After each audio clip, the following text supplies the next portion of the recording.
Did you enjoy your honeymoon? As I bought souvenirs to my parents' home, Dad asked me with a smile.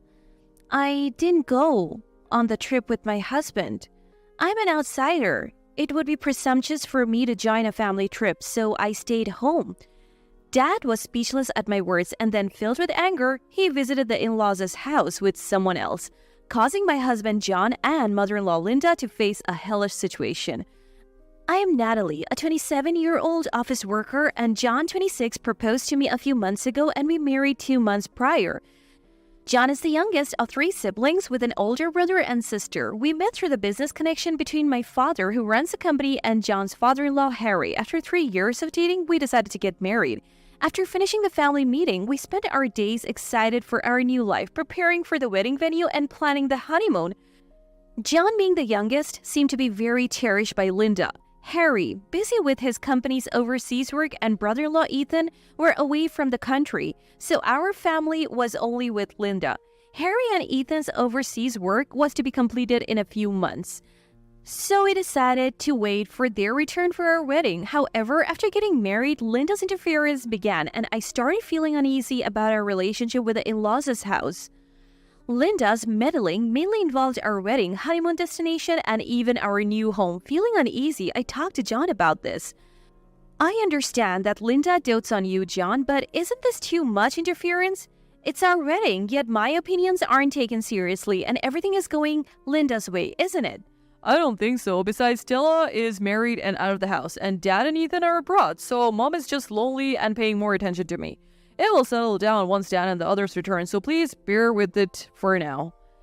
Believing John's words that Linda's interference would eventually stop, I decided to endure it, avoiding conflicts with her. However, Linda's meddling increased daily, and every time our opinions clashed, I struggled to express my wishes without upsetting her, draining me mentally. At this time, my hope for marriage and worry about Linda's over-interference were evenly split, and I gradually became more anxious about the future. This anxiety grew significantly when Stella, for some reason, started contacting John frequently. Although the in-laws' house and our home were only a 15-minute drive apart, Stella, who had left the in-laws' house after marriage, was supposedly returning there for about a year during her husband's assignment. I felt relieved internally, hoping Linda's interference would lessen with Stella's return. Contrary to my expectations, not only did Linda's meddling not cease, but Stella's interference also increased. Natalie, I know you might not be able to say it outright, but John hates this kind of dress. He prefers something that shows off a tight, well-defined body line. Natalie, you're slender and plain, no body line to speak of. I wonder why John chose a woman with such a meager figure. Linda took the wedding materials without permission, showed them to Stella, and the two seemed to enjoy making snide remarks about our wedding plans. John would ask when I was home on weekends and then visit. Linda would arbitrarily choose a wedding dress and make snide comments. I preferred this wedding dress. I was only stating my opinion, but they started mocking me. Sure, if I had a bold body line like Stella's, I would want to wear a tight dress that accentuates it. But with my petite and slender type, this dress suits me better for adding a bit of glamour. Stella, significantly overweight, was irritated by my words but snorted and said, "Are you implying I'm fat? Men prefer women with bodies like mine. You wouldn't understand being as meager as you are."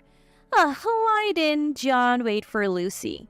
She looked down on me with that comment. Lucy was John's ex-girlfriend and Stella's friend since middle school.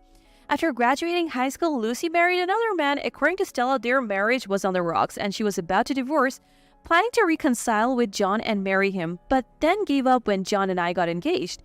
However, Stella often brought up Lucy's name. John would have been better off with Lucy as his wife. And Linda would repeatedly say that to my face. From that point, I started considering divorce from the unhelpful John and had several discussions with him to prevent it. But John's attitude didn't change. He only asked me to bear with it. Why can't you get along with Linda and Stella? And even started blaming me. Why does Linda, who doesn't contribute financially, try to impose her opinions on our wedding? It's our wedding, isn't it? And please stop them from coming to our house on my days off. It's exhausting and doesn't let me rest. Money doesn't matter. You're becoming my wife, so you should listen to Mom's advice for the future. Frustrated with John's refusal to listen, I secretly started planning for a divorce. I wanted to divorce quickly and cut ties, but unable to forget their words, I waited for an opportunity for revenge. Then one day, John suddenly brought up the honeymoon. We have decided to go to Hawaii for our honeymoon. Mom and the others really want to go. Can you take care of the hotel and stuff? What? Linda is coming on our honeymoon? Not just Mom, but Stella too. It's going to be a family trip since I don't know when I'll get another break. After the wedding, John's company was entering a busy period, so we planned to go on our honeymoon before the wedding. How are we going to afford a trip to Hawaii? We don't have that kind of money. If we scale back the wedding, we can save some money. Can you review the plans again to see where we can cut costs? Mom said there's a lot of wastage, especially on the dress and stuff. I was stunned by John's words, but quickly composed myself and replied, "Understood." However, the next day, Linda called with even more shocking news. "I suppose John told you. We are going on a family trip. You stay home, Natalie. A dreary, meager woman like you would ruin the fun." I could hear Linda's laughter over the phone, my anger reaching its peak. "Sure, I'll refrain from joining the family trip. Have fun." "Oh, but don't cancel your ticket. I'm bringing a friend. Make sure you arrange everything for the flight and hotel and handle the payments for everyone." Thinking a family trip with Linda's friend? I quickly started the arrangements. I spoke to the wedding venue to make some last-minute changes, lowering the catering quality for maximum savings. With the saved money, I arranged flights for everyone, fulfilling my duty as a wife before the marriage. Handing John the travel documents, I said, "I have minimized the wedding expenses, so enjoy your trip to the fullest. Linda said I'm not part of the family, so I shouldn't join. But I've thought of everything to make it enjoyable for everyone. I think this hotel is a good choice. What do you think?" He seemed pleased with the hotel choice and decided on it. He was surprised by how quickly I acted, but he seemed excited about the trip set for a month later. I spent the next month telling myself it was my last endurance, making sure John and Linda's family enjoyed their trip. Pleased with my attitude, their demands escalated, asking for additional hotel options and events at the travel destination. Each time, I checked John's credit card's balance and bank account to see what was possible and used the budget to its maximum. On the day of their departure for the week-long trip, I sent out the excited trio and told Dad I would bring souvenirs, then headed to my parents' home. Did you enjoy the honeymoon? I thought it started today. Greeted by Dad's smiling face, I felt hurt, but told him the truth. I'm an outsider, so I didn't go on the trip. It would be presumptuous for a wife to join a family trip, so I decided to stay home. What do you mean? I explained everything to Dad and told him about my plans to divorce. Furious, Dad took more information from me.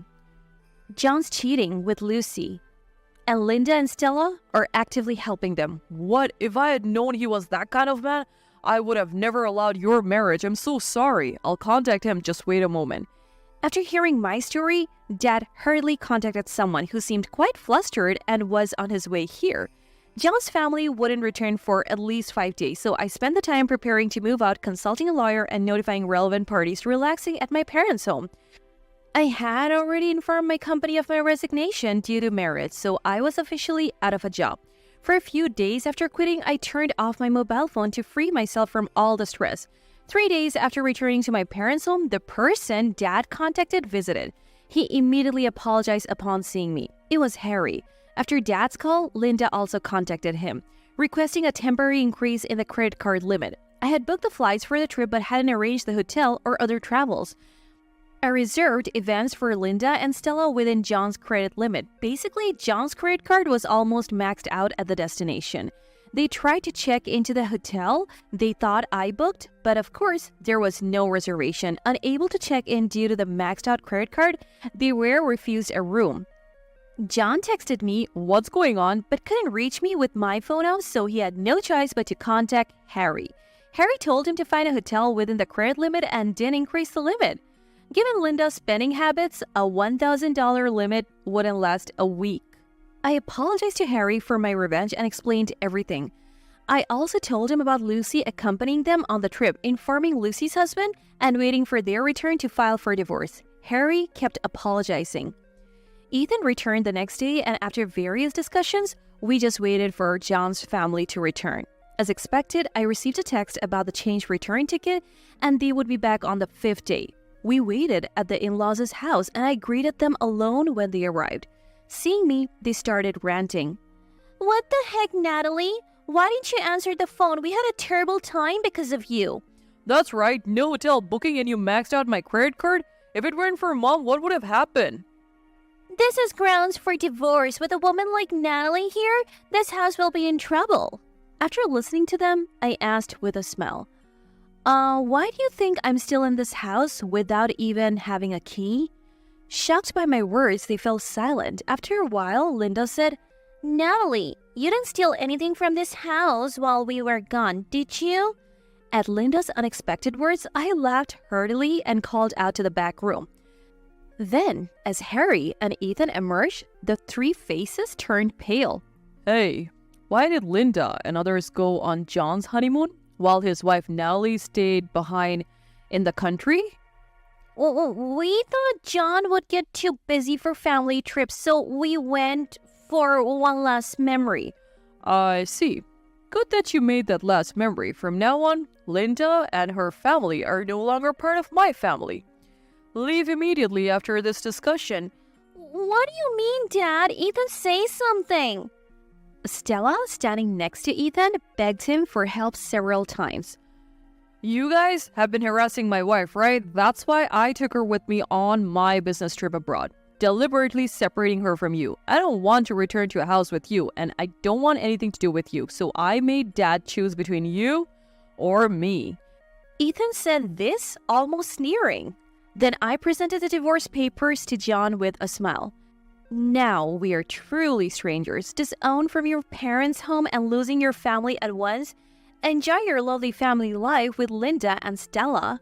After that, the lawyer took over, making various claims. First, demanding divorce from John, seeking compensation and reimbursement for the wedding funds, including from Lucy, and claiming emotional distress and complicity in infidelity from Linda and Stella. Harry then demanded a divorce from Linda and disowned John and Stella. Lastly, Lucy's husband made similar claims against the four. John and the others started blaming each other for the claims, and word reached Stella's husband, straining their relationship. I returned to my parents' home and received a significant apology payment from Harry after discussions with my father. Disowned Linda moved into the house John and I lived in, struggling financially due to her spending habits and lack of employment.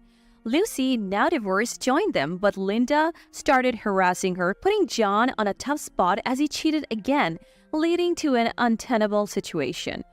Homeless Linda and Lucy couldn't leave John, and though Linda sought Stella's help, she was busy repairing her marriage. The once close four were now in a terrible relationship. I learned this when John called, begging for a reduction in the compensation. Can't you help? We were family once, he pleaded. To someone who didn't even let me join the family trip? Don't you have any shame? Don't contact me directly in the future. We are strangers now, I replied, ending the call. I moved into a secure apartment thanks to Harry's help, and now lead a comfortable life. The wedding I had booked went on as Lucy's wedding. Attendees told me less than half the guests showed up, knowing the situation and attending just for the talk, with no one genuinely happy for them. I felt regret for marrying for such people, but was glad to have cut ties early. I started a new life at a new job, enjoying my days with a man who respects my opinion.